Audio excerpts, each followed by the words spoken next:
Welcome, friends, it's the Movie Film Podcast. Movie Film Podcast, enjoy the show.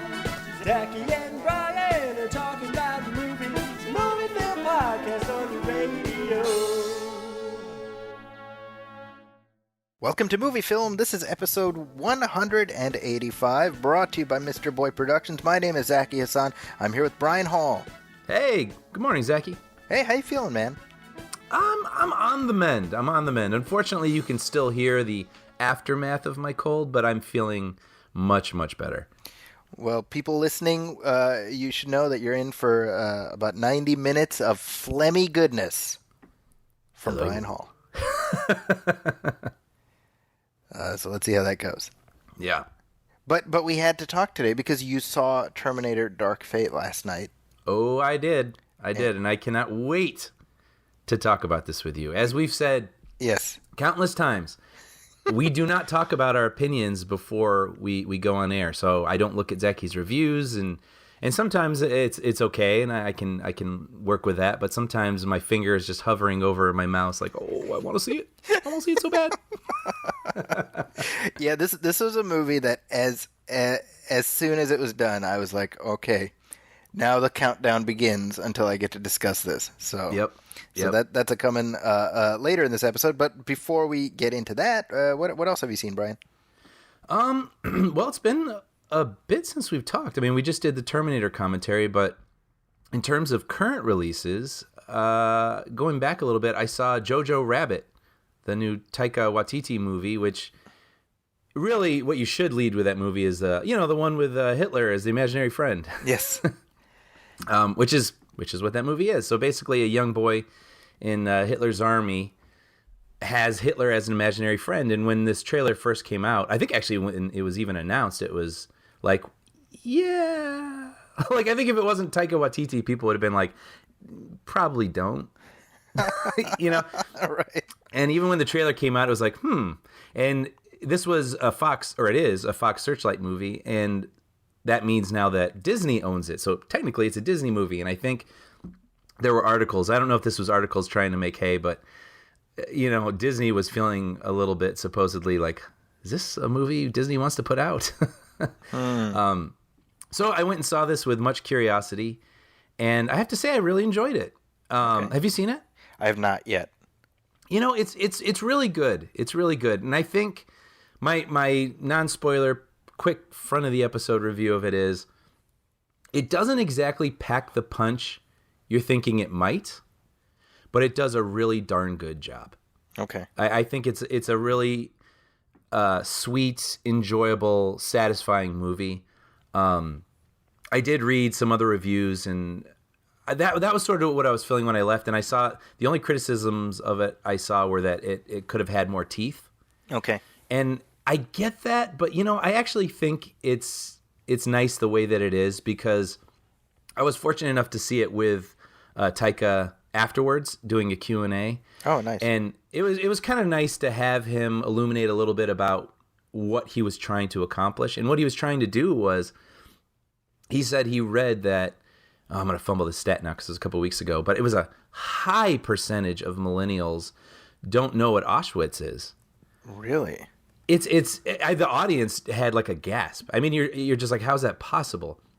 But he was saying, there's a lot of criticism about, another World War II movie. And he's like, well, yeah, as long as people are forgetting the things that we need to learn from World War II, we're going to keep making World War II movies. And this is, him telling it the only way he knows how, which is through absurdity but a lot of heart. And he said he really did intend this movie to be seen by kids. It's told through kids' eyes, and he sort of hopes that kids will see this and be lulled in by the sort of fun aspects of it that initially make a child giggle, but then he starts trickling in truth.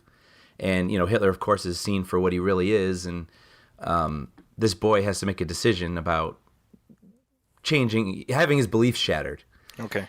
And I thought the movie did a pretty good job. I mean, it feels there's a dash of Wes Anderson in there. Sure. To it. So there's some whimsy and whatnot. But ultimately, my group, we all left with a smile on our face and maybe a tear in our eyes. So, yeah, I recommend it. I wish more people had seen it. I'd love to talk about it with more people. Yeah, I mean, we're in screener season now, so I'm fully expecting to have a DVD show up at my doorstep at some point. Yeah, yeah, yeah. So that was good. And then I also saw Parasite, Okay, this is the Bong Joon-ho movie. Yes. Which this was something, all I had heard about this movie was that people were absolutely falling over themselves for it. It was playing limited and all the screenings were showing out, and people calling it the best movie of the decade. Wow. And that's literally all I knew about it. And so I'm glad that I went to see it, not even knowing the plot. All I knew was so in the spirit of that, I'm not going to say a whole lot about it, just because I think it is so delightful seeing something where you have no idea where it's going, right? And it is a satisfying doling out of story. Huh. Okay. But I will say it's not a horror film. I went in thinking it was going to be a horror film, and it's not. There's a little bit of sinister in the story, so there's a little darkness. So people be warned a little bit. But it's just this interesting story about wealth disparity in South Korea, told through these really compelling characters. And I feel, there's the people with less than, and they're very compelling. And there's the people who have a lot, and they're equally compelling. Yeah. And the way that they interact with each other leads to just a really almost Hitchcockian sort of tale. And I really, really enjoyed this movie. I just feel like it's not fair to talk about more than that, because it was such a gift to see something new and thrilling and walk out like, wow, I just saw something I hadn't seen before.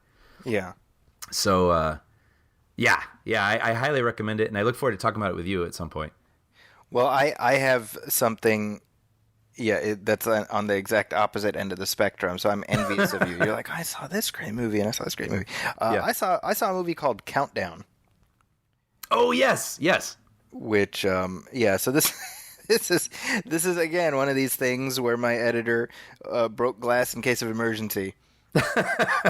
And he was like, "Hey, they're screening this. Can you watch it and get me a review by the next day?" And I was like, "Yeah, sure." And just to put this in perspective, this opened on on a Thursday, right? Thursday night is when it started screening, and they didn't screen it for critics until the previous Wednesday night. And so the night before, and the embargo was like opening day, basically. Right. So there's like your red flag. Yeah. So, well, you're going to have to, I think, remind people what this is. I actually forgot for a second what it was. Yes. So it's a movie about an app where you download it. It's called Countdown. You download the app, and it tells you how long you have to live. And I mean, I'm trying to muster the interest. It's like a dollar store version of Final Destination. Okay, or I was actually even thinking of The Ring. Yeah, so like you activate something, and then it is counting down till your demise, and can you escape it? Well, yeah. Well, I mean, perfect marriage of the two. It sounds like. Well, not a perfect marriage, but a marriage anyway. Nonetheless. Yeah, and first of all, they should have called it The Killer App, right? Like that seems like the better title. Right. Or if it was a Disney movie, That Darn App. That darn. And it's about, this girl, she downloads it, and then she's got like 2 days, and if she tries to change her fate, then she'll still die. Like I don't know the specifics of it.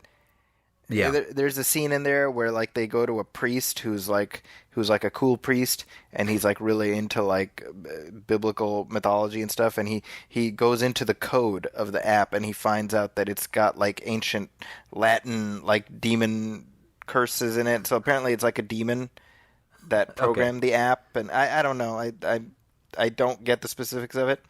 Yeah. It has Peter Facinelli in it, and he's playing, in essence, the 20 years later version of his character from Can't Hardly Wait. And so I was like, whatever happened to Mike Dexter? And then I watched this movie, and I was like, oh, that's what he's up to now. So that was nice. But yeah, obviously don't watch it. It's terrible. Well, I mean, and I'm not asking you to do this, but when I saw the trailer, I thought, okay, that looks bad. However, that is an intriguing problem. Sure. Like, I would be curious how do they stop it? You know, is it so at the very least, is it clever? I mean, do they find kind of an interesting way to? Can I be very honest? Yeah. I do not remember how they stop it. I'm being. Fair I enough. wasn't expecting you to ask me that. I truly have forgotten. Fair enough. Fair enough. That's my honest answer. Countdown. Yeah. You should put that on the trailer. You'll forget about it as soon as it ends, so you'll want to watch it again. I don't want to watch it again.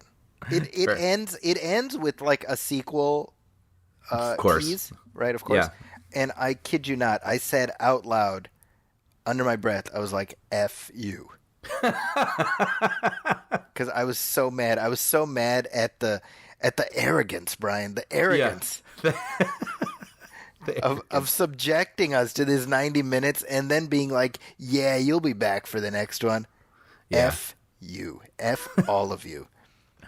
But can you imagine that pitch? I mean, that's like you do that movie. You pay $5 million and it's just too bad that every now and then, you know, it seems to be, to my eye, a lot of times Blumhouse tends to get it right and makes things people like. But you find that premise and you make something that's like, oh, I didn't expect it to be that clever. And then that's too bad. And then you have this. Yeah. Yeah. So however, you know, in the annals of my at this point voluminous catalog of film reviews, Countdown has the distinction of being the very first horror movie I have reviewed. So really, yeah, crazy, right? That is crazy. Wow, I'm surprised. 23 years, first horror movie.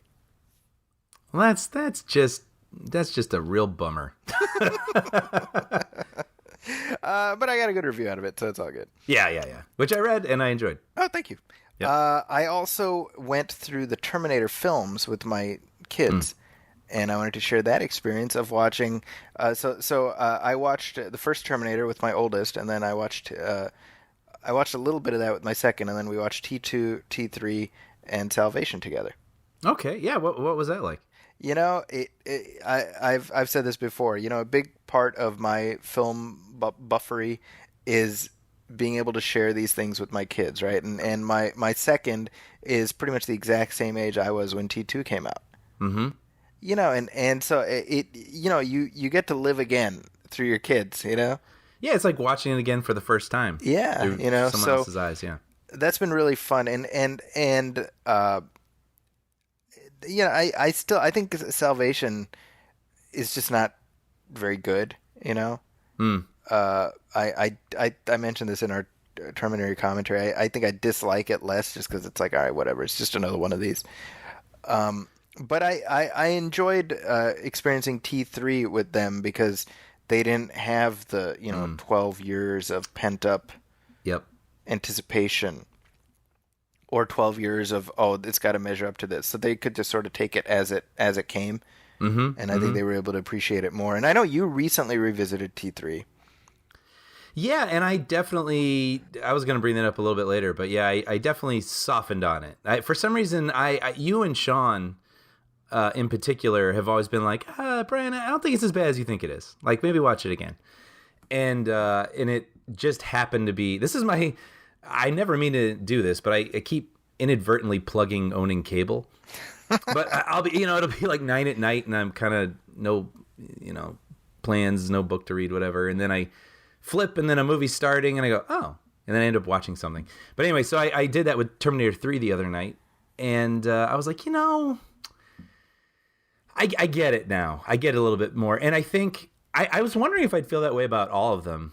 Possibly. I mean, Genesis aside, I'm sure. Yeah. But I've only seen the sequels really once. The night they came out and probably left disappointed. So those are my memory of all of them, right? And so watching T3 with all of that, like you said, similar to your kids, without all the sort of anticipation and feeling what it has to be or should be in my mind, I was like, this isn't that bad, actually. I mean, definitely an A for effort. Like they were trying to do something a little different, but still make it feel like it sat next to 2 a bit. And it definitely has a brilliant ending. Yeah, for sure. I mean, and I think the ending elevates it like a whole letter grade, I agree. And even it feels natural what would happen to John too. Right. You know, where his purpose never finds him. So then he becomes sort of this aimless drifter, and then eventually he can't escape his purpose. It's not bad. It's not bad. I still don't love all the execution. It's a little campier. Yeah, the you know what really stuck out to me is right, the first thing out the chute almost is Arnold going into, you know, the male strip club. Yes. And then he comes out and he puts on the Elton John glasses. Right. And you know, that's just one of those things where I'm like, why would you do? Why would that be the first thing that you do? Like, why get us? Like, you're dealing with a skeptical audience already. Right. You know, like it borders on making fun of the character. Yeah, I remember that, and I remember "Talk to the Hand." Yes. Is something that the stripper says to him. Yes. And it's a very stagey movie, like, talk to the hand. And, like, the hand goes in the camera. And I remember at the year that came out, I was like, man, that's like 5 years old. That's like You know what I mean? late 90s, yeah. Yeah, and then he, of course, the Terminator repeats it later. And so it just felt sort of like hack humor a little bit. It's doing a riff. It's the tracing paper version of T2. Yeah. But you know what I've said about T3, and I'm sure I've said this on the show too. I liken T3 to Jaws 2. That is a very good comparison. Right? Yes. I've said this about Jaws 2. I'm like, well, that's like probably the best version of Jaws 2 you were going to get without Spielberg involved and without some of the key components there. It's like, that's probably the best one. That's funny because I had a pretty negative reaction to Jaws 2, which I saw for the first time, you know, several years ago. So not like when I was a kid. Yeah. However, now when it's on cable and I'm flipping, I might stop on it and be like, oh yeah, I remember this. I mean, it's like, it's not good, but compared to Jaws: The Revenge and Jaws 3D, it's the Magnificent Ambersons, right? I mean, Yeah, right. Right. So I think T3, certainly I said this at the time, I was like, well, Cameron's not involved, and this is probably the best version of this movie you're going to get without James Cameron. I still feel that way. And I think the action's pretty impressive, too. I think, you know, there's that, I think the bit where he's hanging on the hook, Yep. that works well. And I think the fight with the TX is pretty effective. I agree. You know? Yeah, there was just some of the cornier elements that just didn't feel like what Cameron might do. Yes. Excuse me. And we talked about this off air, but it's worth bringing up, I think. I didn't like the moment where the Terminator was reprogrammed. Oh, you mentioned this. And he's sort of lumbering toward John, like, get away from me. I'm going to hurt you now. And the problem, I couldn't remember why it was bothering me. I just knew inherently I didn't like it. But then it occurred to me this last time I watched it, is it reminded me of The Naked Gun. When Priscilla Presley has, you know, her watch activating her, and she's like, I must kill Frank Drebin. He's like, no, Jane. No, you love Frank Drebin. Like, it just reminded me of that moment, but I was supposed to take it seriously. That's really funny. But that aside, not as bad as I remember it. Here's what I'll say. I think Arnold is always watchable as a Terminator. Like, that's what I've decided is like, because like watching Salvation now, I was just struggling to remain interested. I'm like, you know what? I'm missing Schwarzenegger in this. Yep. I mean, he just has a presence that adds a lot to. And actually, by the way, I also recently watched the Sarah Connor Chronicles. The whole thing? The whole thing. I feel compelled to do that. I read your article. Oh, okay, nice. I think I might enjoy that. I wasn't meaning this to be a plug for that, but yeah, I just did a little retrospective about the Sarah Connor Chronicles for the Chronicle, and I truly think that show did a lot right. See that I'm just so like ensconced in this world now. Yeah. Again, after revisiting the first one, and I would like to live in it a little bit longer, especially in something that people are saying is well done. Yeah, I mean, you got to look past the TV budget. Sure, especially from several years ago before TV even was attempting to look like movies. Yes, I mean Yeah. it's pre-peak TV, so you have to sort of squint your eyes past that. But I think the performances are good. I think Lena Headey is really good as Sarah Connor. I can see that. That's a And you know before what's we funny? had her as I the ass didn't kicker. even realize that we now have 2 Game of Thrones women who have played Sarah Connor. Oh yeah, you're right. And of the 2, so Amelia Clarke was in Genesis. Lena Headey's the better Sarah Connor. Sure. So that's worth a look. Well, so real quick, so what ones were to your kids' eyes? Which ones did they like the most? So they have not watched the television show. Okay. But yeah, I Terminator 2 is their favorite. Really? So that one really does. Because obviously I have a personal bias. Yeah. And everything, and the age I saw it and all that. But so I was wondering, to kids now, if maybe one that feels a little bit bigger and more action, a little less story. If T2 is the favorite, but they really like T3 also. okay, that makes sense. Yeah. Yeah. So that's where they're at. Yeah. But hey, we've got more Terminator talk. Oh man, yeah, this is basically the Terminator episode. So Yeah, it kind of is. buckle up. So we'll be back to hey, that was unintentional. That was not planned, but we will be back to that. I want to share a new review that somebody left for us up on iTunes real quick. Oh, okay. So this is from Spencer5150. And he says, this podcast is a complete joy. Not only does it satisfy the film nerd aspect in me, but I'm a sucker for friends just talking about things they love. Zachy and Brian are some of the best in the game, in my opinion. Whether it's a good thing or not is up for debate, but I've spent too many hours listening to, quote, critics who have a mic and don't know how to use it. These two are genuine in their love for film, and you can hear that.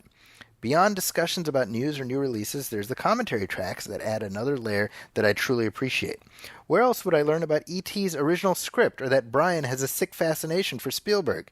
That is true. It is. But I do too, so. The Movie Film Podcast reinvigorated my love for movies and podcasts in a way that I needed. So thanks, gentlemen. Please keep doing you.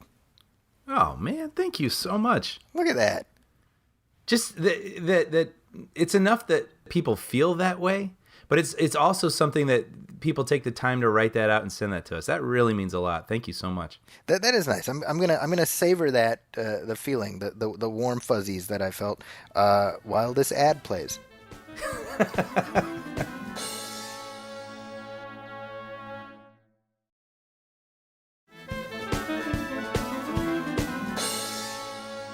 And we're back, and hey, real quick, Brian, couple of headlines that I thought were worth mentioning. So Spider-Man Into the Spider-Verse, that was a movie that I think you enjoyed it. Oh yeah, very much. That was my #1 movie of last year, you may recall. Oh yeah. So I this is anticlimactic to the extreme, but they have announced that a sequel is coming. It's coming April 8th, 2022. That's a little ways out. That's yeah. I mean, well, it's not that. I mean, it was 2 years, right? Yeah, well, yeah, you're right. We're nearing the end of 19, so we're hitting 2020. okay. So maybe I'm just realizing how much more in the future we are than I realized. 2022 just looks distant. That just apparently it's sounds not. like a future date, doesn't it? Yeah. Which, by the way, now being November 2019, we've hit when Blade Runner takes place. So I know it's the future is now the past again. It's happening a lot. Yep. But this, again, this is Sony striking while the iron is hot. I mean, they won an Oscar for the first one, and big picture, what are they trying to do? They want to make as much hay out of the Spider-Man license on their own, separate from Disney. Oh yeah. So that they have a stronger hand for if it comes to renegotiating the Sony deal, the Disney deal. Mm-hmm. And this is something people want too, which is great because I think this movie surprised more people than I expected. Because when it came out, especially because of this show, we were gonna see it, so it was sort of like, well, of course we're gonna go see it, and we like Spider-Man, but I was surprised after I saw it how many people hadn't seen it and weren't planning on seeing it. Yes. And so then it was kind of this fun thing over the next couple of months where people discovered it. And we're like, hey, that Into the Spider-Verse, that's really good. Right. Like, yeah, I know, right? Like, it was amazing that you had to twist arms, but everybody walked out satisfied. I think there was a sense of like, oh, it's a cartoon movie. Yeah. Which I think, sometimes I forget that you and I are plugged in a little bit more than other people are. I mean, as we choose to read more about this stuff and know who's behind the scenes, and you should be excited because Lord and Miller are behind this, and the animation's like nothing you've ever seen, and yes, other people are just seeing like a 30-second TV ad like Spider-Man cartoon. Maybe my kids will see it. Yeah, exactly. So this to me is I'm just looking at it like, hey, I liked the first one. It's most of the same people involved. One presumes this will be more of a good thing. I'm into it. However, it is Sony, so that is an X factor. It is an X factor, but if they that was such a unique vision, that first one. It seems that they just let the right people do what they wanted to do. So hopefully they got, they're like, let's not mess with that again. Let's let those people do what they want to do one more time. You know what's crazy is 2022, you've got Spider-Verse 2, you've got Aquaman 2. Oh, wow. And you've That's got a little ways out, too. And you've got Black Panther 2. Okay, wow. That's going to be a stacked year. It's stacked, and it's superhero movies that people are genuinely excited to see sequels to. Mm-hmm. In that all of those first ones were stunning successes. Mm-hmm. Yeah. And actually, here's another one that may be coming in 2022, and this is one I'm excited for, and this is Ant-Man 3. That's 2022 also? That's what they're targeting, yeah. Holy cow. Yeah. So they've signed Peyton Reed to again direct, and I think it's a nice reward for Peyton Reed that he gets to be potentially the first Marvel director to do the whole trilogy. Yeah, wow. Because he came in at like 11:45 basically before filming started on the first Ant-Man, and he's really carried the baton for that franchise. That's awesome. I remember reading an interview when he did the first one where he was saying, I can't remember what other films he's done besides Bring It On, and maybe that adds to the story, but he was saying, people think of me as this kind of guy, and it's surprising that I'm going to be doing this Marvel movie. But what I'm excited about is these are the movies I want to make. I'm finally getting to make the movie I've always wanted to make. Right. And so I remember feeling happy, really happy for that guy. And then now, as you say, I mean, this is kind of a reward that they're like, hey, you did so good. Why don't you do the whole thing? Like, I really like what you're doing with this character. And so that makes me happy for him. And and by the way, Down with Love is another one of his movies, which is really good. If you have not seen that, that's with Ewan McGregor. I haven't seen that. Renee Zellweger. That's worth a look if you get a chance.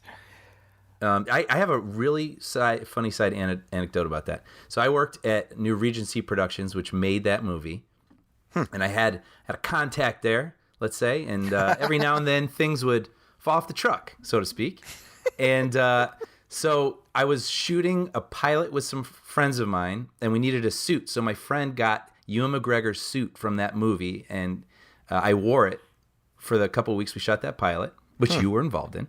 Yes. And when it was over, he's like, well, the suit fits you. Why don't you keep it? So I've worn that suit to weddings. My brother had a job interview for a job he still has. He wore that suit. Wow. So that suit, I'm very emotionally close to that movie, but surprisingly, I've never seen it. So I maybe I should give it a shot and go check out my suit. That's so funny. You've been wearing Ewan McGregor's second skin. Yeah. Yeah. Well, as it pertains to Ant-Man, this is. I think I've told you this, right? Like in my family, like my kids have a special affinity for Ant-Man, and that's the one they like to play as or dress up or they dress up in the costume, and like my third one, that was like the first Marvel movie he saw in the theater, so he And so, and I just kind of love that they love Ant-Man because this is such a tertiary character, right? Right. And so the fact that they are keeping it going, it just makes me happy. I mean, who doesn't love Paul Rudd in this role? Come on, you get to see Paul Rudd riffing. Yep, that's always a good time. Yep. Which, by the way, do you ever watch the show? Sorry, I just want to say regarding Paul Rudd. Do you ever watch the show Hot Ones on YouTube where the people are eating the hot wings? I mean, not regularly, but yes. And Paul Rudd was just on there recently. Is another great episode. And you should They're all describe great. the premise for people who haven't seen it. Oh, I'm sorry. So there's it's basically an interview format, but they have 10 hot wings in front of them. So the host, whose name is escaping me at the moment, but he's really good. He interviews, Scarlett Johansson, Paul Rudd, Gordon Ramsay, just all sorts of different people. But the hot wings get hotter and hotter and hotter, eventually up to, they measure the heat for these sorts of things in Scoville. And they'll start with, say, like a jalapeno, which is like 2,000 Scoville, and they'll get up to 2 million. But the host keeps asking them questions, and sometimes they'll ask them even personal questions when they're up to the 1.5 million Scoville. And they'll just start tearing, and they can't think straight, but they're trying to conduct an interview. And it sounds like it's one of those torture shows, and I guess it is, but it doesn't have the spirit of that. Like the host, he really is asking good questions, and you can hear sometimes the people just have snot and tears coming down their face, and they're like, "That's a great question." It's really, really entertaining. I highly recommend it. But Paul Rudd was just on it, and he was really fun, and it's just become a meme actually, so quickly of him, when he's saying back to him, "Look at us. Did you ever think this would happen? I didn't," kind of a thing. That I've seen that everywhere now, and that just came out like a week and a half ago. That's amazing. So, yeah, Paul Rudd. Paul Rudd, he's a goddamn national treasure. Yeah. I need to watch his Netflix show, by the way. Oh yeah. I kind of forgot about that. Living with Yourself, I think so. Yeah, like him and his clone, I think. Yeah, I've heard good things actually. So. Oh, okay. I'm curious about it. But while we were talking about sort of superhero films or comic book films being successful, have you seen the levels that the Joker is hitting? What do you mean in terms of box office and stuff? It's past 900 million worldwide. That's yeah. Tell me, there's any way you saw that coming? No, I mean I figured thought it would be successful. Really good. I figured it would be successful relative to its budget. I think I might have even thought bigger than that, but I did not. I thought this would be one of those like 400, 500 million things. Like it's now outgrossed Man of Steel in the U.S. Yeah, highest grossing R-rated movie of all time. It's amazing. It could hit $1 billion. Yeah. Yeah. So that's again. I think I said this in a previous episode. What's unfortunate is we're going to see a whole rush of R-rated comic book movies. Who would you, if you were the head of the studio, who would you? Okay, get me. That's right. Like find pair X quirky actor with Y well-known character. Yeah. I mean, I know this was already sort of news possibly for the Batman Matt Reeves movie, but like Jonah Hill is Penguin. Right. Which is not happening, right? Apparently not, no. Yes. No, they wanted him for Riddler. Oh, I'm sorry, Riddler. That's right. They wanted him for Riddler, and it's going to be Paul Dano. Yes. Which is awesome. Yeah, feels good. Great choice. Mm-hmm. So, yeah, I mean, we got stuff like this Bloodshot from Sony. Yes. With Vin Diesel. I didn't really know what this was till I saw the trailer last night, but yeah, apparently it's based on a graphic novel or something, right? Do you know it? Oh, I know Bloodshot. Yeah, Bloodshot's been around since the 90s, like since 19. Oh, see, I am not familiar with it. Yeah, Bloodshot is part of the Valiant Comics universe. So I'm fairly certain Sony is still trying to launch a superhero universe. I see. And I mean, I saw the trailer. I was like, oh, Bloodshot, And like, Vin Diesel's going to play Bloodshot. I was like, well, I can already imagine what that looks like, which is just Vin Diesel being Vin Diesel. Yes. And the character happens to be named something other than Dom Toretto, Right. Which is what the trailer shows, right? Yes. So I watched the trailer. I was like, well, that looks like no version of Bloodshot that I recall. Really? Oh, okay. So it doesn't feel like... It doesn't feel anything like the comic book, but I mean, I'm not an expert, but I mean, I know the character. Right. And yeah, again, they're trying to do another universe. Okay. I didn't Brian, even... Yeah. Tell me that the whole notion of shared universes, doesn't that not seem very 2017? Like we should just let that alone at this point? Yeah, like trying to launch a rival shared universe seems like something very 2 years ago. Like it seems like everyone's basically given up the ghost on that. Yes, but I think what people have definitely given up is touting it. Sure. And be like, wait till you see, carnival barking there, sort of. Look at our next 6 years of releases. Yes, like Universal did, with their Dark Universe thing. But I wonder if Sony's like, okay, we're not going to announce it this way, but let's just sort of see where the chips fall, and you guys might be pleasantly surprised. That maybe that's what they're trying to do. Cue Ron Howard voice. They weren't pleasantly surprised. Yeah, right. Well, that's. I mean, I suspect we will talk about that film in some capacity, even if it's me being like, "Hey, so I saw Bloodshot." Then I'll be like, "I don't think we've ever talked about that before, Zeki." That's right. Now, there are some other headlines, Brian, but those are in the Star Wars corner of the universe. So why don't we play the music and get into that? Yeah, that's right. And the big news in Star Wars this past week was that the former Game of Thrones showrunners, David Benioff and D.B. Weiss, have now exited the galaxy far, far away because, as we knew it, they were going to be developing some sort of film trilogy. And we didn't exactly know what that was going to be, but it had been announced that they and Rian Johnson were developing separate film trilogies, and that was what we could expect after the supposed conclusion of the Skywalker saga, right? But, Last Jedi comes out, is a little contentious on the internets, and people are like, well, are they still going to do the Rian Johnson thing? And I'm sure Lucasfilm was like, But they're like, well, we got the Game of Thrones, guys. And then the last season of Game of Thrones comes out, and the internet's like a little contentious about it, and they're like, "Oh, are you freaking kidding me?" I have to imagine that's what Lucasfilm was thinking, and so it was wondered if they would stick around and continue to go through with it because they've got a lot riding on the future of Star Wars at the movies.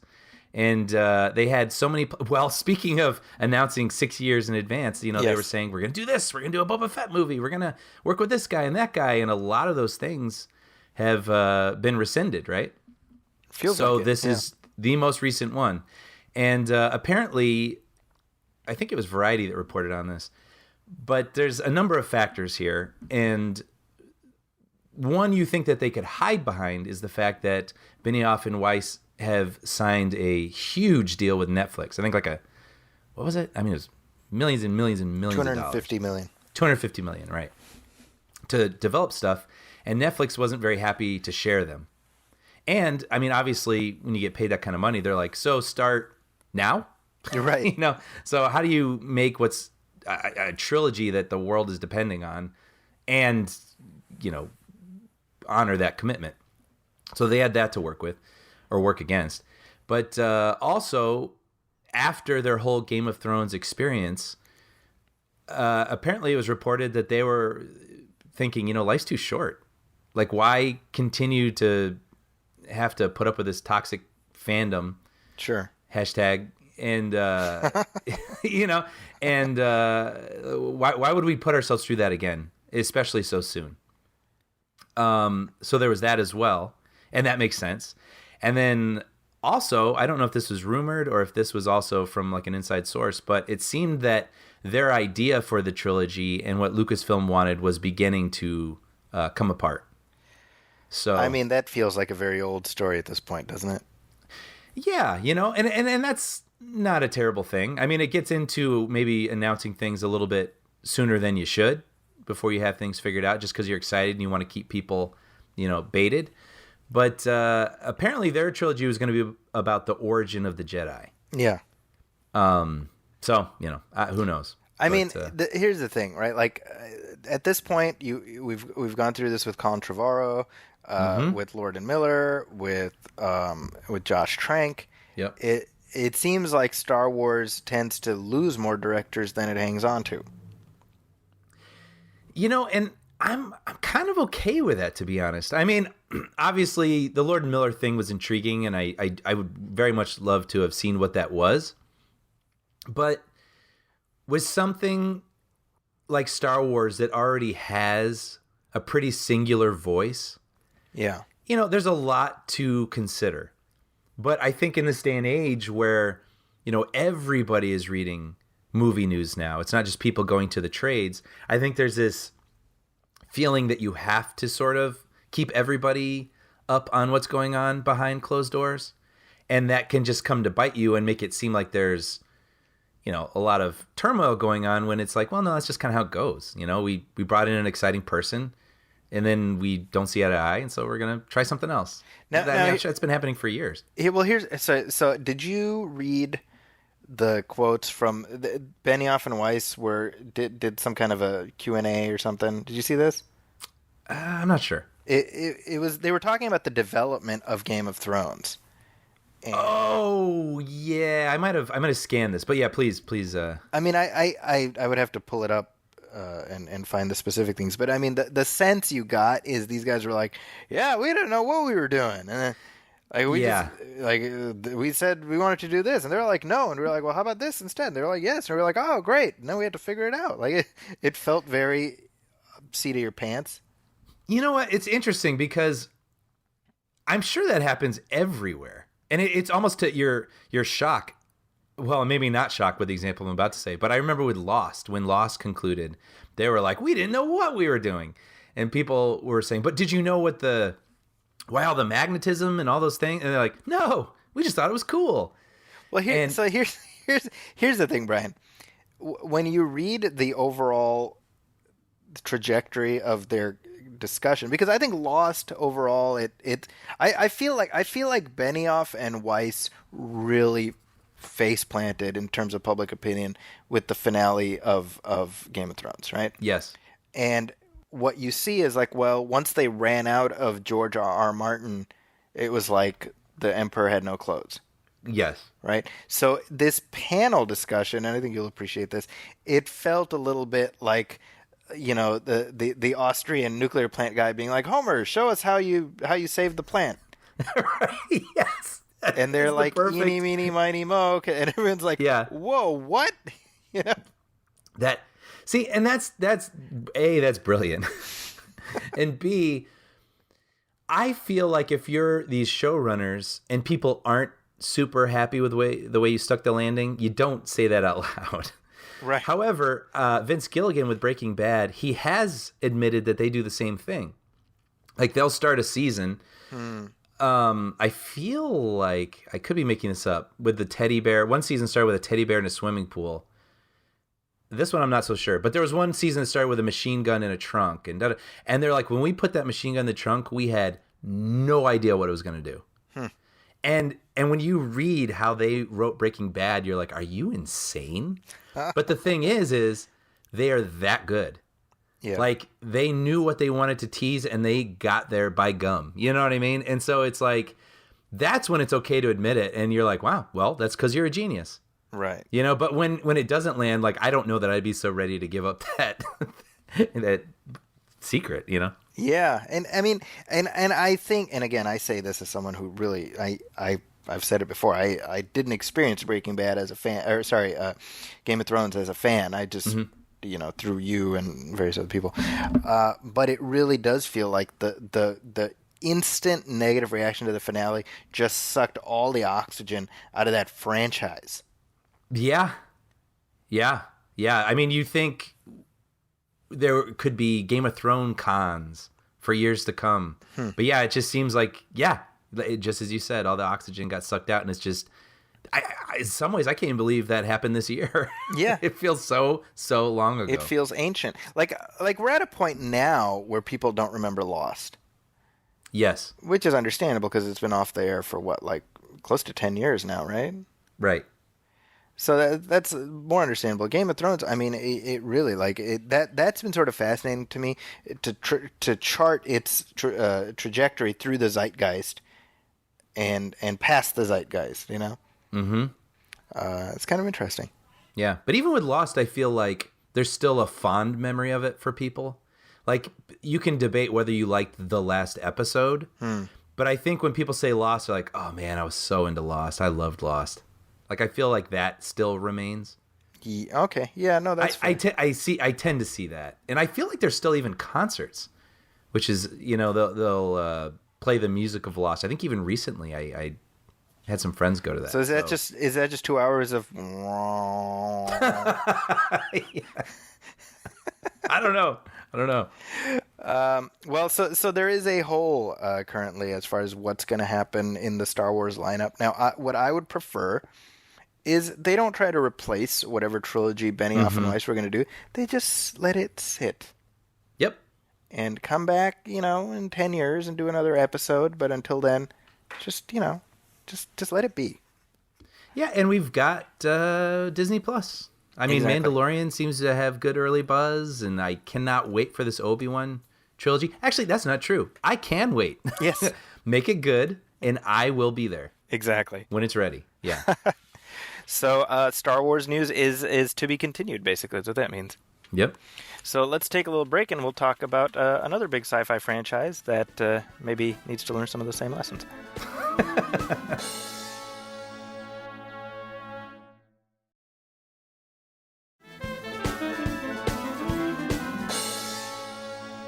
And we're back, and the Terminator franchise is back again. Mm-hmm. Terminator Dark Fate has... We're recording this on like a Saturday morning, and it is already tipped to underperform at the box office this weekend, which I think is as much a reflection of fatigue from the last entry, which wasn't that long ago. Mm-hmm. But this is the big one, Brian. It's directed by Tim Miller, but more importantly, it brings back James Cameron in a storytelling capacity, and it brings back Linda Hamilton as Sarah Connor. Yeah. And so, per James Cameron, this is the true sequel to Terminator 2, even though he said that previously about Terminator 3, Rise of the Machines, and Terminator Genesis 4 years ago. So make of that what you will. And isn't it kind of funny that just with all these franchises and sequels and sidequels and blah, blah, blah, blah, blah, we are at a point where studios trust audiences to sort of understand that. Like, James Cameron's back. Like, the filmmaker is back. And this one is not connected to the last three, okay? I already got that. Can you imagine that, like, 15 years ago? A studio, I don't think, would ever trust an audience to get that. Yeah. Just, you know what I'm saying? Like, it just absolutely. seems like the way that people are able to go along with comic book universes, and I mean that literally with comic books, where you could read, it's like, well, no, that's this run of Superman. This run is by someone else, and this is not connected to this, but this is connected to this side one-off. That has finally seeped into mainstream movie-going. Well, if anything, Brian, I think that points out how sort of siloed these franchises have become, where there's an understanding that the people who are going to watch it are the ones who would know this anyway. Oh, that's a good point, yeah. Right? Like Halloween. I mean, yeah, right, yeah. Like, did you watch the last Halloween, the reboot that they just did? No, but that's just not my jam. That's not. But that's my point, right? Like, Yeah. The people who would be inclined to watch that would know. Oh, it includes this, but it doesn't include that, and it ignores this. Right? They would already be on board. Mm-hmm. Or they would arm themselves with that knowledge. Yep. But enough about Halloween from last year, Brian. Yes, right. Terminator Dark Fate opens. First of all, I just want to say this.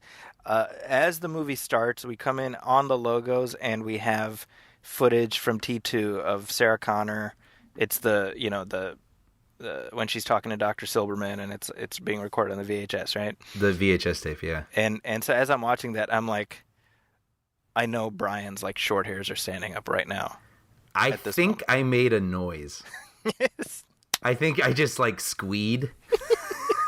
Just seeing that on the big screen. And I mean, because it even starts with her dialogue before you see the image. And I was like, oh. Yeah. See, this is how well I know you, my friend. Yeah. But let me just share my reaction having watched the totality of the film. Mm-hmm. I'm done, man. I'm done. I'm just done. Yeah. I'm done with Terminator. I don't want any more. Right. I'm so very tired. Wow. Okay. I did not hate this movie. I didn't. But it's just, I'm like, it's the same effing thing again and again and again. We are trapped in a time loop. Yes. And I want out. Right. Right. All right. Okay. I truly had no idea what you're going to think.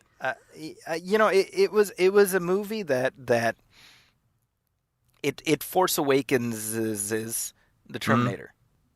Yes. And that's fine. I don't have a problem with that. It's built on Holy cow, you're right. Like Ray and everything. There's like a Ray. Yeah. It's Yeah. I mean, it 100% Force Awakens is it. Yeah. And it does it in a way that I found faintly frustrating. And without getting into spoilers, I'll just say, I mean, we've got here we are 30 years later, and bottom line, we're doing the same shit again and again. And I think fundamentally, I'm just at a point where, and I said this online, which you may have seen. We now have 3 distinct versions of here's what happened after Terminator 2. Mm-hmm. So you've got T3 and Salvation, there's one timeline. You've got the Sarah Connor Chronicles, there's another timeline, and you've got Terminator Dark Fate. And those are all of variable quality, but fundamentally, none of them has convinced me we need to go past the end of Terminator 2. Yes. And Yep. and so that's when I look at this, and I'm just like, I don't know how much I want to say without getting into spoilers, but we've got a film. To me, it cheats you to some extent, because what it does is it's like, oh, see, the victory that we achieved at the end of T2, we preserved that, and now here's this other thing, right? Yes. So that victory still stands, but there's this other thing. And I'm like, yeah, but the other thing is exactly like the old thing. Yes, right. So you actually didn't do shit, right? To me, it's the equivalent but worse of the sequel Star Wars films being like, oh, it's not the Empire, it's the First Order. It's not the Rebels, it's the Resistance. I'm like, yeah, but you've got Stormtroopers and Star Destroyers and TIE Fighters and X-Wing Fighters and shit. It's all the friggin' same thing. Yes. Yeah, no, shoot, now I'm kind of want to get into spoilers too, because based on that thought. But yeah. So to me, here's the problem. The movie ends not with finality, but with, oh, wait till you see what happens next. And I'm like, no, F you, I'm done. I'm out. Right. I don't care what happens next. I'm done. Yeah.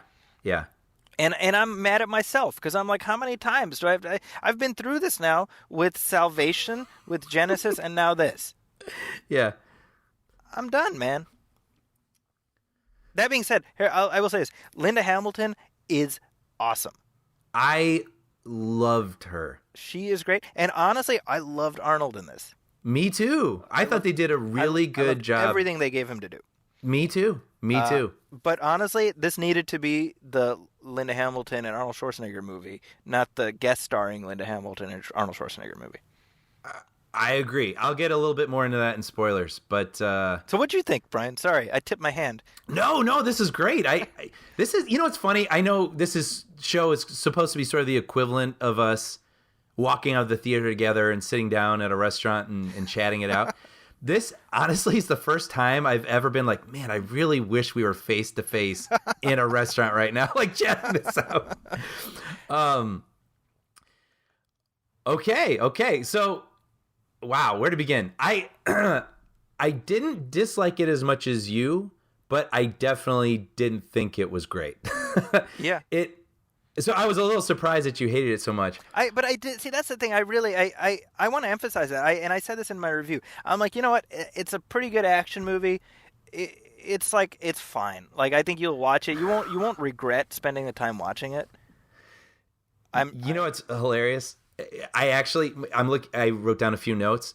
I wrote down it's fine with a lowercase f. When you just said it's fine, I'm like, yeah. I mean, it's like I didn't feel like I'd wasted my time. No pun intended. But I'm just, it doesn't. Maybe this is the problem. And I have a feeling this is a problem you and I have had, where we keep we want that bar. We want what we felt like watching Terminator 2. Yes. And maybe that's just a mistake, right?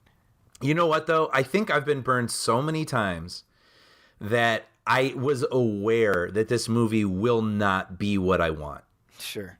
And just by virtue of being a movie made in 2019, this movie will not be what I want. Right. It's not gonna... So, I mean, also, I think it goes without saying for our regular listeners. I mean, these movies mean a lot to us. Like there are movies that I love, and there are movies that are feelings for me. And Terminator 2 is a feeling for me. And so there is no way I can watch this movie without just destroying it in my brain as I'm watching it. And I did that. I was nitpicking it to death as I was watching it. However, I've done that so many times with other movies that are near and dear to me and their sequels that I also was aware of it. And I was like, all right, Brian, like try to stop doing that and just take it for what it is. And is this an...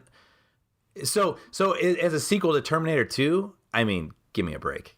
You know what I mean? But as someone making a Terminator movie in 2019, it's better than the last one. But don't you expect more when you say James Cameron's involved? Absolutely. And I it's so hard for me because there's like two versions of me that want to review this movie. There's the one that wants to be a little kinder and more understanding of what I was given and appreciating the work it must have taken and what they tried to do and da-da-da-da. And there's another part of me that is like, how could you not get this? Yeah. You know what I mean? Like a little angrier. Like actually it opens with a truck chase, right? Right. Well, in the first act, I should say, which is in the trailer. And I got like frustrated because there's a similar sort of shot that's in Terminator 2 where the T-1000 is in this truck and the camera is low on this tall truck and it slowly pans up and you see the Terminator in the window and then it pans around to him. He's switching the gear and you're like, oh my gosh, this thing's going to kill that kid. And in this movie, the camera doesn't take the time. It just sort of shows his face and starts panning around. I was like, oh, it's like, and then it cuts. I'm like, what? Whoa, stop cutting. And then this this cuts so much. And it's not the most egregious. I will give it that. But it just makes you realize, like, wow, this is why, I don't know why it's so difficult, but this is why Steven Spielberg is Steven Spielberg and James Cameron is James Cameron. Somehow, I don't think the editor had a gun to his head. Somehow they just can't do action like the masters. Well, and just to that point, right, which I'll let you finish the full thought. Yeah. But I mean, I think a part of this is the pacing also, which that truck chase that you mentioned, like 10 minutes into the movie, we're into that. Yes, like we don't get the sort of slow dread build that we get in 1 and 2, where we're like, here are our players, and now we've got two opposing things coming toward them. Who will get there first? Right. You know, I'm not saying it has to do that, but that's why those two are so effective. But just my last thing about, I won't pick on the action too much because that's the thing. It was like a pretty good set piece, but I was like, let it breathe. Like, why won't you let me see it? Like, why won't you, if you're going to shut down a freeway and cause all this destruction, it made me realize, and I already know this, but what the masters do is they're playing you a song. Like, you don't start a song and interrupt the verse and go right to the chorus because you want to get to the chorus. You know what I mean? Like, you show me where you are, and then you go, here's why this guy's like going really fast, and he's about to catch up with the thing. He's going to catch up with you know, like, there's like a tease and there's like a dance, and like, there's no dance to this action. It's just, you know, my brother and I were saying afterwards, Fast 5 was directed better than this movie. You know, like the action, the car sequences in that movie were handled better than the action in this film. And that's not to say it's bad. As like a 2019, and it sounds like I'm being snide, and maybe I am a little bit, but for a 2019 action movie, not terrible. But like, this is Terminator 3 in quotes, according to James Cameron. So I expect more. You expect more, and I'll say, you know, I think the first, like, I think the truck chase, all told, like, I'm down with it, you know. Yeah. But basically all of Act 3 was just muddy nonsense for me. I agree, and we don't even have to talk about what it is, but we will. But yes, there's a whole sequence where I actually zoned out, and I realized I wasn't paying attention. And I was like, that's a problem. Yeah. You know, because I mean, it's unfair because I've seen Terminator 2 more times than I can count. But it's all sensical. We've got to, we're in a thing. We got to get out of this building. So we get in a SWAT truck. But then this helicopter crashes in the SWAT truck, which, by the way, is still cooler than anything in this movie. Yeah. A real helicopter crashing into a truck. It's insane. And then, okay, we got to get out of the truck. So we intercept another truck. And then we get smashed into a molten steel mill. And it's all very trackable and feels very dangerous because it's stripped down to its bare essence. And I still think of that truck slamming in, and you see that spike go through the window, and I'm like, they could have killed those actors, Like, that's what that movie feels like. And there's nothing in this movie that feels as visceral and like I'm on the ground with them and hurry, hurry, hurry. It's just like, oh, yeah, okay, yeah. I could see why you'd want to do that, because you got to keep... This is the sixth one, in essence, and you got to, Yeah, I mean, look, for all the criticisms that T3 has received for the last 16 years, I'll be very honest. This is not that much of a step up because it's making many of the same mistakes. Yes, which is kind of this tracing paper version of remixing aspects of the previous films. And agreed. And not really adding anything, And so, again, just to circle back to what I was saying at the beginning, fundamentally, this movie, and unlike T3, which I don't think was explicitly meant to relaunch the franchise. That was meant like, oh, well, let's do this and see where we go, right? Mm-hmm. So you could at least take T3 and be like, all right, well, that's the end, right? Yeah. This, it's like, no, we got more story to tell. Yeah. And in agreeing with what you're saying, I don't think they do. I mean...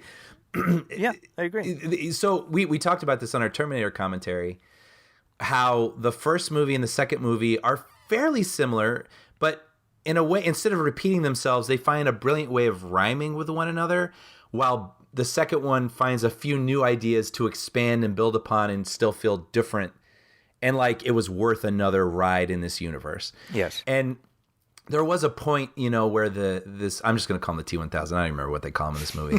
Rev 9. Rev 9. Okay, the Rev 9. It's just, how many times can we watch a guy do a Robert Patrick impression? Robert Patrick, yes. And just be like I literally say that in my review. Oh, really? Yeah. Yeah, you know what? All credit to that guy, though. I thought he was pretty good. I agree. I thought he was one of the best follow-ups to Robert Patrick that we've seen so far. So I actually really do mean that. I thought he did a pretty good job. I said he does well at the requisite Robert Patrick impression. I agree. And I think the reason he does best, and why I think Robert Patrick is the best, is because when Robert Patrick smiles, if you didn't know better, you would trust that guy. He actually knows how to talk to human beings. And hey, he's a good-looking boy. Can I keep this picture? You trust that guy. And then when he all of a sudden goes into mode, you're like, oh, snap. Yes. that guy's going to kill me. Yeah. And I thought this guy did a pretty good job of doing that as well. But the whole narrative of this thing that's a pile of goo that he's just not going to stop, it did feel, I felt the repetitiveness of it in this movie. Yes. Yeah. And that's why again, people talk about Force Awakens being, the karaoke version of A New Hope, which it undoubtedly is. This is karaoke Terminator 2. Yes. And, we'll get into spoilers, but I can nitpick the direction of this movie to death, which is so unfair to Tim Miller, because I don't think he did a terrible job. That's just, you're picking on one of, something near and dear to me. Or no, you're not picking on it, but Terminator 2 is just a bar for me, and so I'm gonna nitpick anything that tries to stand next to it to death. So I've said it, I'm putting that aside now. The story of this movie is interesting. There's some interesting traces of things, and I would just love to know what James Cameron brought to it, because I have my suspicions. Well, and Cameron has said he didn't step foot on the set. Yeah. He never met the actors. However, he essentially recut the movie. I'm interested in, but he's one of 5 story by credits, right? And it shows, man. Yes, and he's the first one, which means he probably started with a nugget, and then 4 other people ran with it. And so I'd be very curious what his foundation was for this. Honestly, Brian, I'm willing to wager that this is not as much a Jim Cameron joint as the marketing is leading us to believe. I would agree. When we get into spoilers, I'll say the thing that I think was his idea. Okay. But the one more thing I have to say before spoilers is, I think the problem too is in a movie where you did try to introduce a Ray and a Finn and a whatever, I still found Arnold and Sarah to be the most compelling characters. Yep. And these new characters did not feel fully developed. Totally agree. And there's something that Dan, my brother, pitched to me last night afterwards. I was like, that's the movie they should have made. Like there was too many characters, and they didn't really have very discernible arcs. And so it just felt a little emotionally flat, where this isn't a spoiler, but my brother was like, you know what they didn't have? They didn't have the wrench scene from Terminator 2, where young John is under the car with Arnold, and they're just talking, and you get to know why John is the way he is, and you're getting to believe that he would actually cry when this machine dies at the end. And he's like, they didn't have the wrench scene. This movie needed the wrench scene. And I was like, you are absolutely correct. That's really true. Yeah. Yeah, I mean, and we'll talk about this more right after the jump, but I mean, the movie ends, and I'm like, Sarah Connor lived a story in the 30 years between T2 and this, and that's the one I wanted to see. Yes. Wow. Yeah. Yep. Right. That for me, fundamentally, I was like, well, you just montaged past the movie I wanted to see. Right. Right. And yeah. You know, well, let's get into it, because I feel like there's more stuff we need to talk about. Yeah. I'm excited about this. Spoiler. Okay, so right out the gate, the movie starts with a prologue that's set a couple years after T2. I think it's like 3 years after T2. Oh, I cannot wait to talk about this with you. Okay, so first of all, let me just say they de-age Linda Hamilton. Mm-hmm. It's some of the most perfect de-aging I've ever seen. It's staggering. She looks exactly like she does in T2. My mind was blown. My mind was blown. I was so delighted seeing more Sarah from the era that I love. It was so cool. Okay, so how did you react to what happened like 30 seconds later? Okay, so we're in like Mexico somewhere, right? And this is after Terminator 2, and they're hiding out, and you see young Sarah. And I mean, my jaw dropped when I saw her. And then you see like 12-year-old Edward Furlong. Yeah. And I looked at my brother, and I was like, wow. Like, it's just, I was so delighted. For a second. So then we see happy John Connor at this bar speaking Spanish with people. And then we see we see a Terminator, a T-800, pull out a shotgun and blow child John away. Yes. What did you think?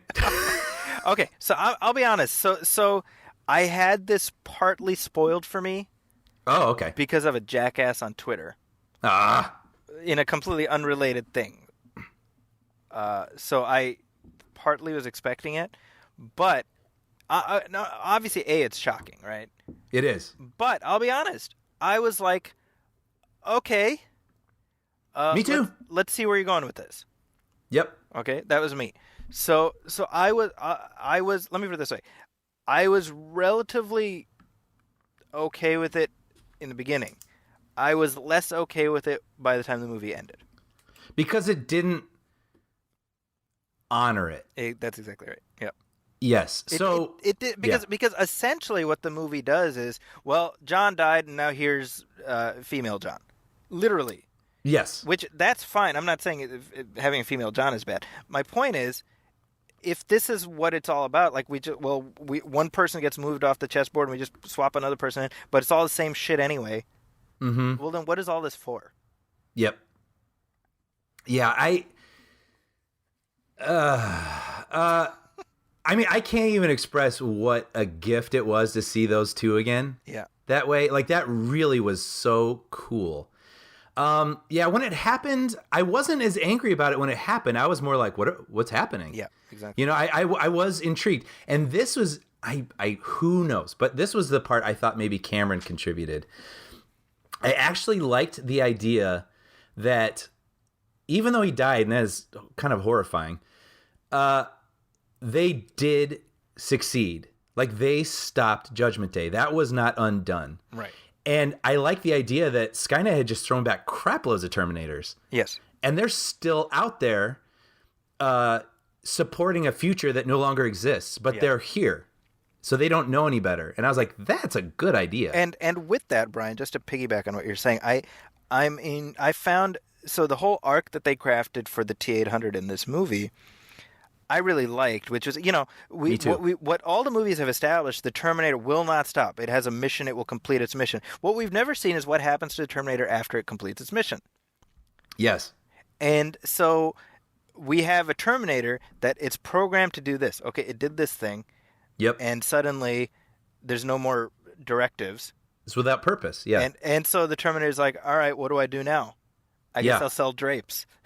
And then, you know what's funny? Because it sounds like you could say that and you'd be like, what? Yeah. But it like totally works. It totally worked. I 100% agree. And so again, that notion of like killing John Connor, I agree with you. It was horrifying, but I was willing to see where it went. But see, what frustrated me is it doesn't lead to like a fundamental reset in the rules of this universe. Mm-hmm. Right? So because the movie's like, what's Skynet? I've never heard of Skynet. it's Legion. Anyway, Legion used the time displacement machine to send back a liquid metal Terminator. I'm like, yes! All right. So it's the same friggin' thing then. Dude, that's what I said, because it's okay. So yes, so the future we know it's done. It did not happen. Like okay, but then you still made these things that are like these skeletons that go back in time with the same idea. Like it's just right. That's silly. Yeah, exactly. Right. Yeah.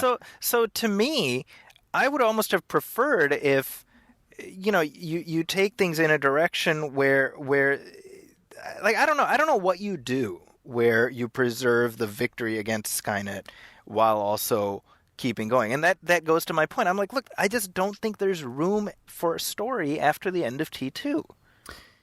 They continue to prove it. Yeah. Yes. But I will say, if you had to do it, I do think that I was like, that is really clever having Terminators in our present. Yes. That are from a future that no longer exists. Like, that is a good nugget. So if you really want to do something, Brian, that at least that idea of Terminators being secreted through the present, that's from the TV show. Oh, really? Yeah. So and Josh Friedman, by the way, is one of the people credited with the story. Well, there you go. So I wonder how much of credit that where credit's due. Yeah. Yeah. Anyway, sorry. Go on. No. So, and just before I forget, so Arnold selling the drapes. So basically, now he's living out in a cabin in the woods, kind of supporting this family. And I think the best line in the whole movie is when they have that death or the kill box or whatever they call it set up. Yeah. And then Arnold's talking about the drape business. Oh my God, so funny. And then he's just like, yeah. And then this guy wanted to have these like plain fabric designs for his daughter's room, and I was like, no, you don't.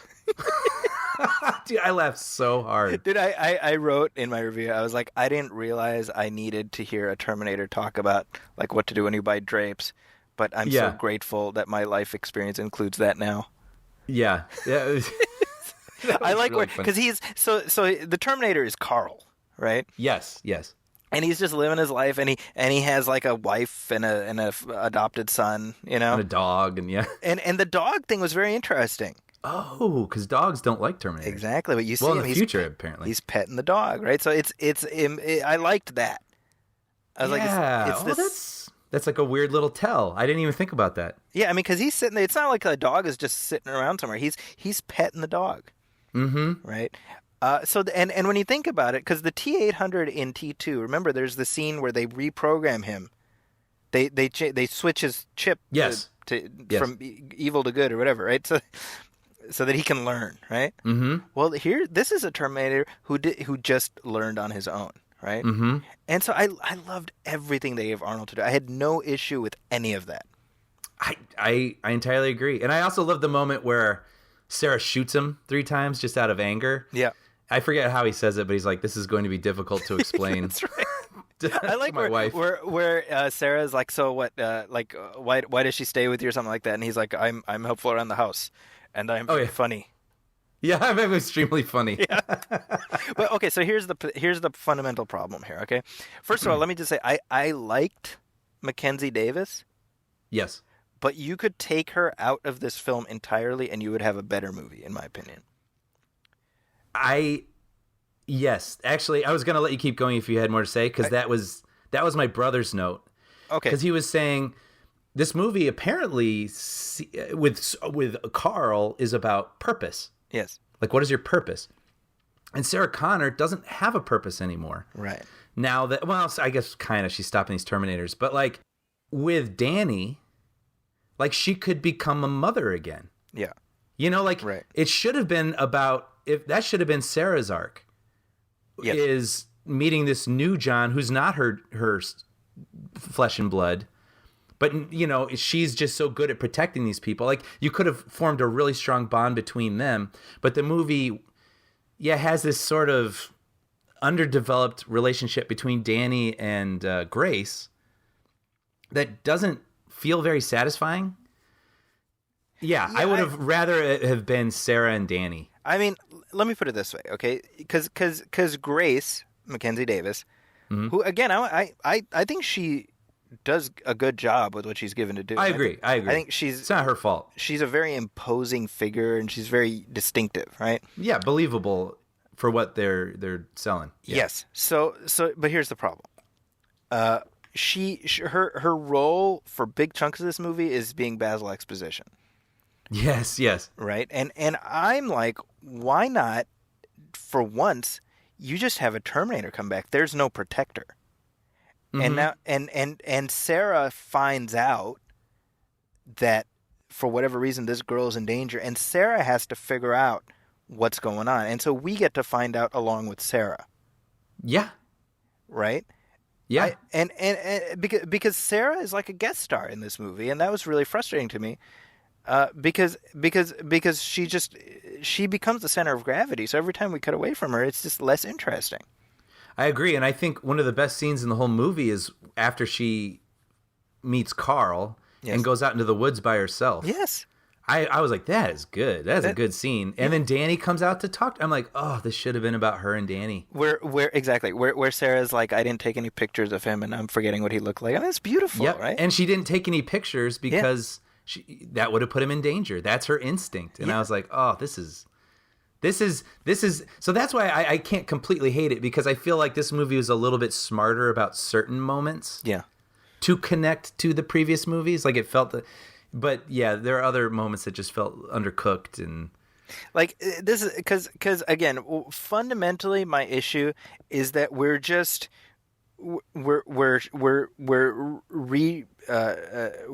shuffling certain ingredients, but we're still ending up at the same place, right? And that to me is not compelling enough a reason to go past the finality of Terminator 2. Right. And by the way, we were talking about Act 3. I mean, before we even get to like the dam. Yeah. There's like everything on the plane and outside the plane, and then they're falling in like a Hummer, and I'm like, land on a dam, then they go below the water, below the dam. So first of all, I don't know about you. I don't know if this was just my theater, but I watched it on an IMAX screen in San Francisco. I could barely make out what was happening. There was a moment, especially underwater. It is really hard to see what's going on. Yeah, and I'm like, well, I know that Cameron has utility with night scenes because like a big chunk of Terminator 2 Act 3 is set at night, and so I'm like, well, this is just muddy. It doesn't look good, and then I don't know, man. It's weird because I'm trying to remember the ending and the whole. It's a lot of stuff that's happening, right? And it's in service of. Oh, this is the other problem, right? So the Danny character, who.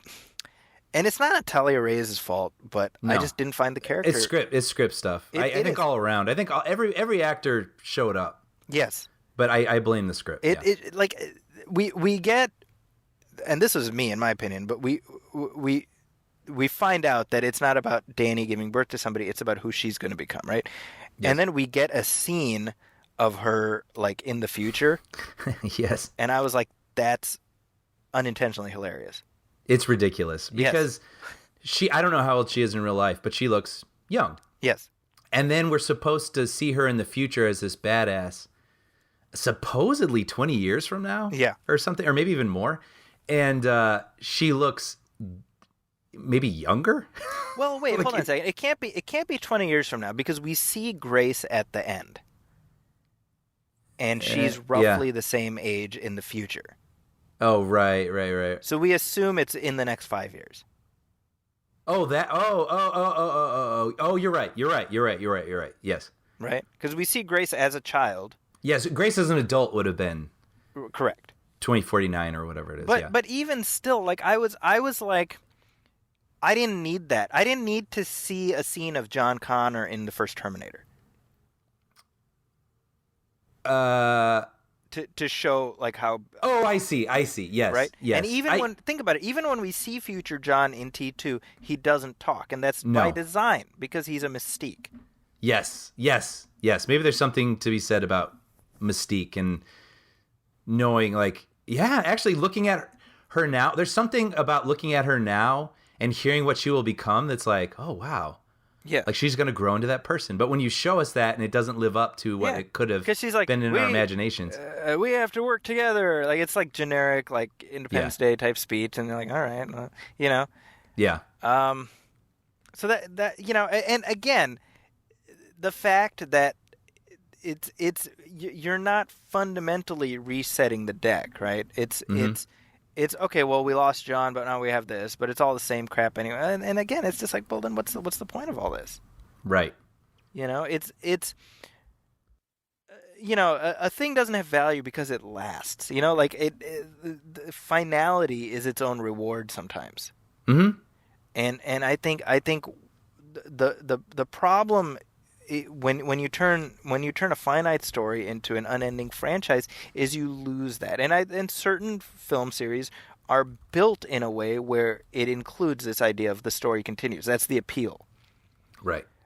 Terminator is not that. Terminator is a movie. It's one movie that they were able to get a second movie out of miraculously. Yes.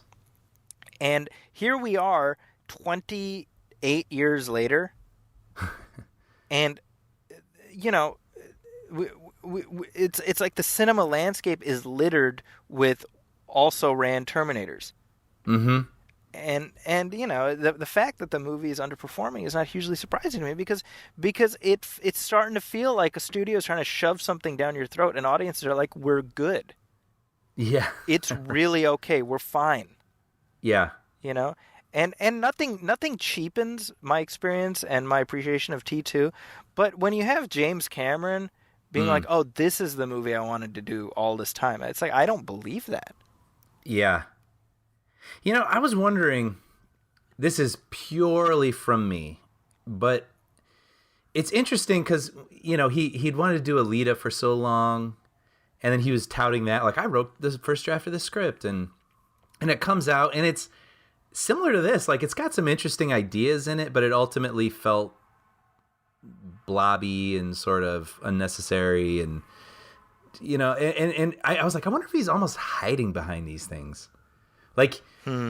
You know, like he can give it to someone else, but then he can kind of like maybe he had a nugget for a Terminator movie, but not enough time, or even like I don't think I could even do 3. Maybe he even knows that. Like I got this Avatar thing, and I know this is gonna blow everyone's minds because it's different. And they haven't seen it, but it's like, but I don't know. This guy could make it, and I could let him sort of walk or stumble. I don't know. Sure. I thought that a little bit during the movie last night. I mean, it does because it does not look like a Jim Cameron movie. It looks like a Tim Miller movie. Yes, it does. It certainly doesn't look like a James Cameron movie. No. Right, and so I mean, I think part of it obviously is he's reclaimed, you know, the underlying IP. Mm-hmm. So he's kind of like, well, everyone else has been cashing out. I might as well too, right? Right. Well, yeah, go ahead. No, that's it.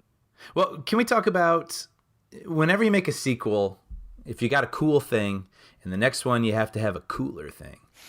So let's talk about the Rev 9 is a skeleton and the liquid metal put together. Which, to be fair, they did that already with the TX, right? I mean, correct, true, right, and but it seems they can act independent of one another. It's almost like two in one, like the goo can act on. No, because if you notice, the endoskeleton, the brain portion is missing.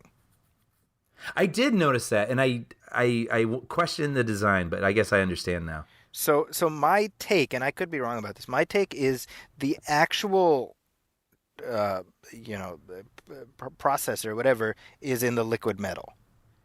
Okay, and I didn't even think this much about it. So when the liquid metal and the endoskeleton are connected, they have weight, right, and structure, but they can separate, and the endoskeleton doesn't act independently, but it's doing whatever the liquid metal portion is instructing it to do.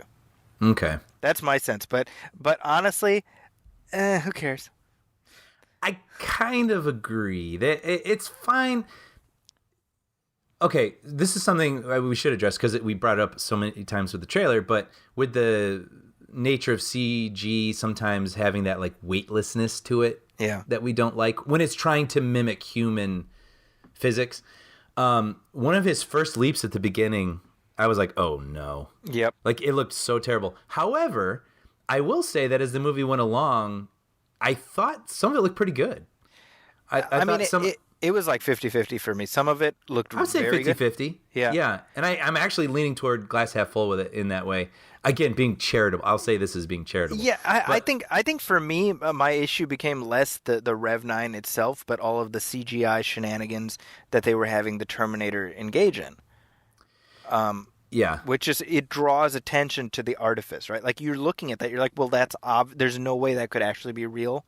Yes. It's like hanging outside a plane or whatever. And so it just, to me, it immediately takes me out of it.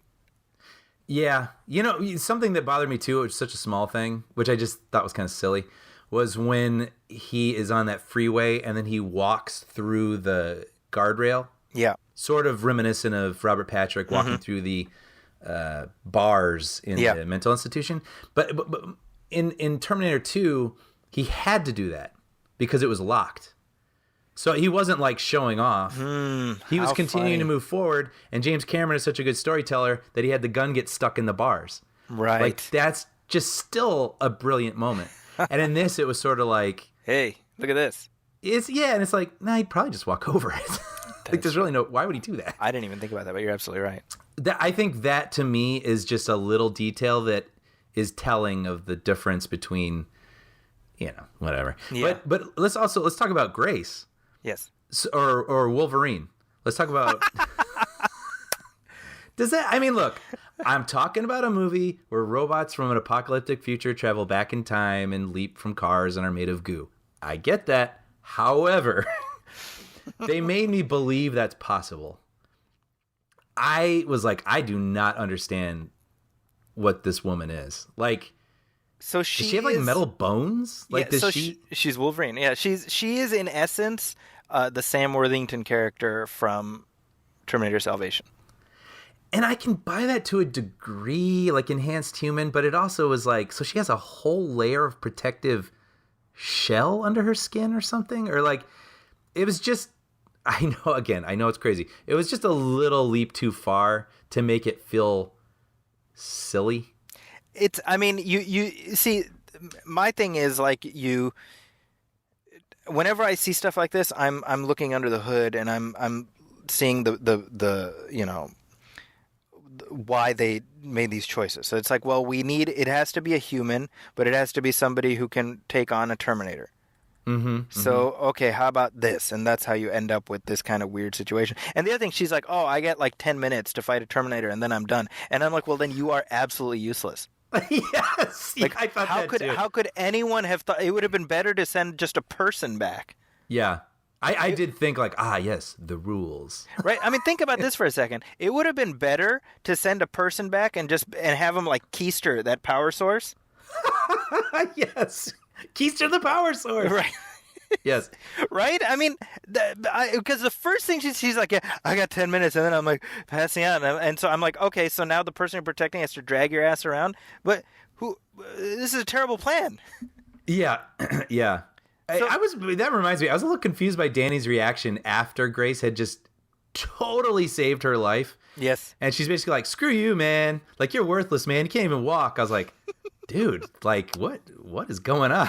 Like, this woman It's and you get it, like, oh, it's because we have to show that she's like independent, but she's also compassionate, and like it just didn't make sense. It's I mean, again, you eliminate Grace from the story, and in my opinion, you end up at a place that's much more interesting. Like, let's say Grace is on the run from this Terminator, minus Grace, and then Sarah shows up same way. Yes. And now Sarah is like, okay, this thing's after you. Come with me. Not if you want to live, but like mercifully they didn't repeat that. Yeah, I know, thank God. But like now we as the audience are on the same page as Sarah. We're trying to figure out this mystery. I entirely agree, because when you were saying they need someone who goes toe to toe with the Terminator, I get that at a pitch sort of development level. But on the other hand, isn't it more compelling? Like, well, what would I do? Yeah. Like, how do I use my wits? Plus, that gives motivation for Arnold's presence in the movie as well. Yep. Because when they find him, it's like, oh, now we have a chance. Yes. Okay. So and Sarah wouldn't want to do that, but she, by necessity, would have to engage with him. Yes. Yep. Right? The other thing is Grace has the coordinates tattooed on her stomach. Like Prison Break, yeah. Yeah. What? Yes, I thought the same thing. She's from a different future. Oh, that's right. And then she also said something. There's this throwaway line. She's like as if I would forget it, the location. And I was like, why did you even have that line? But Arnold's not even supposed to exist. Yes. Right? He's like a time orphan. Mm-hmm. So Ooh, I like that term. Thank you. Right? So this is something one presumes they would have addressed in a sequel. I don't know. Well, I mean, that's the plan, right? They want to make 2 more of these. They're not going to make 2 more of these. It's done. It's over. It's not happening. Yeah. Here's the other thing. As I like the arc that they gave Arnold. Okay. I do too. I think his death is effective. I agree. However, these movies don't work without Arnold. Yes. So why would you kill him off? Yeah, and that reminds me, I was a little worried they were going to kill off Sarah at one point, and I was like, don't do it. Just don't do it. I was like, it's going to be one or the other, and I was like, well, it's probably going to be Arnold. Right. And especially because he says, I have told her I won't be back. Right? Yeah. Which I was like, oh, okay, so he's going to die. But like here's my thought with that. Like I think if this is, and I doubt there will be another one after this, but if this was sort of like Arnold's swan song from these films, they nailed it. They stuck the landing. Yeah, I agree. For Arnold. But for the story, well, you keep him around because that makes it more interesting. Mm-hmm. In my opinion.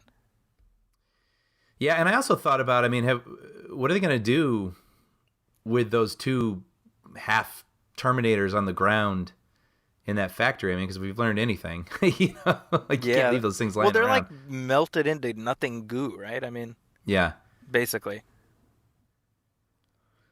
Yeah. All right. Well, hey, I guess we landed at kind of the same place with this. You know what's funny? Yes. But unlike you, I honestly, as it was ending, I was like, if they put out another one next year, so help me, I will go. I had the same thought where I was like, well, if they make another one, I mean, I want to see what they do next. But I'm like, it's just one of those things where I'm like, I'm tired of the machine, you know? Yeah. It's that's what this is. It's like there's no soul anymore. It's purely a product, and it tells you. I mean, this goes to the conversation you and I were having during our Terminator commentary track, where I'm just like, where is today's Terminator? Mm-hmm. Mm-hmm. You know? The new thing that we can see sequels and remakes of in the next 25 years. Yeah. Exactly. And I will say this because you've had less time to sort of sit with it. I was. It took me sort of like sleeping on it and sitting on it for a day or so before I finally reached the point where I'm like, you know what? No, I'm done. Yeah. Yes.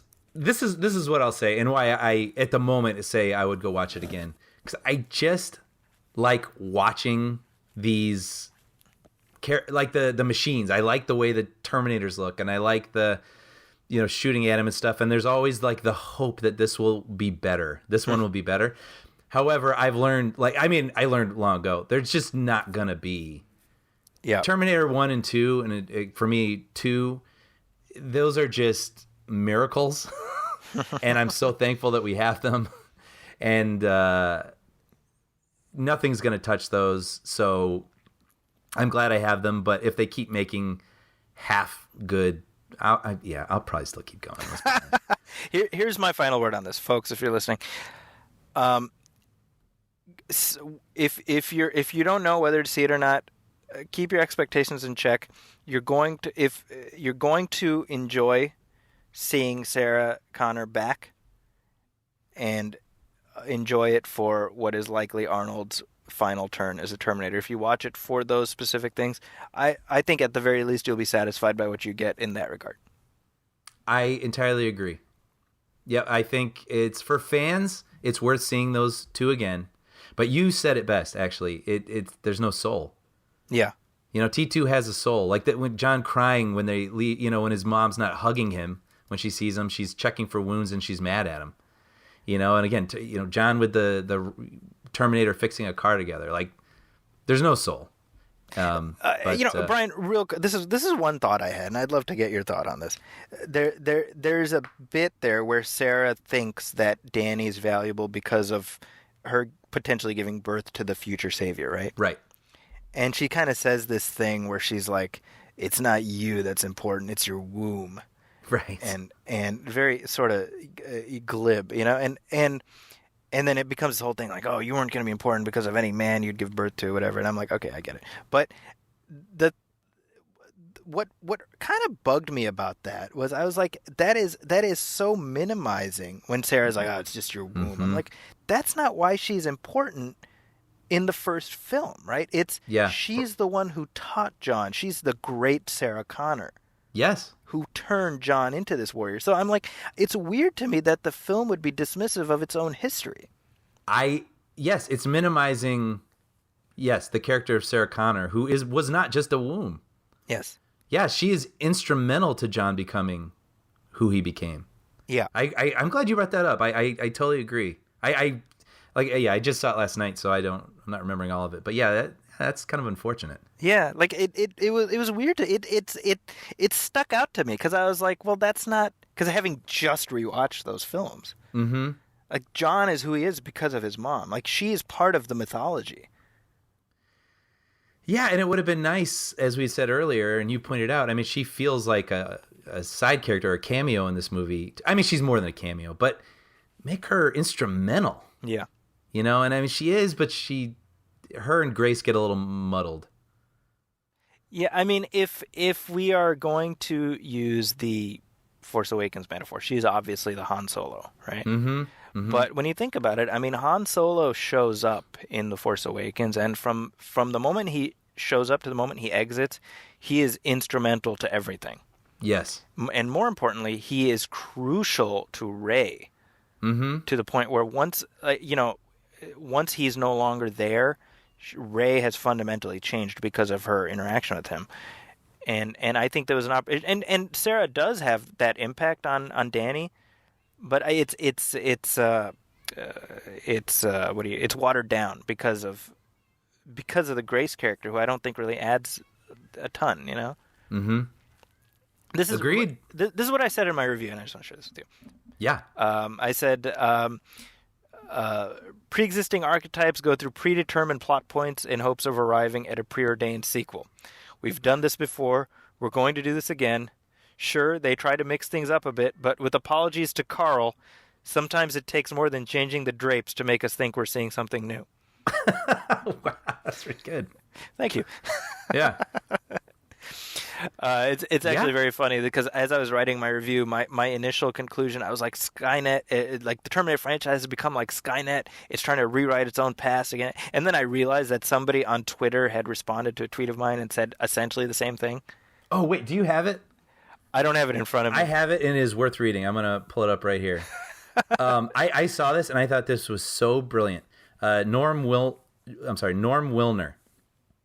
He said in his tweet, I said last night, the franchise has become its own Skynet, forever trying to rewrite history in order to secure a successful future. That's entirely apt.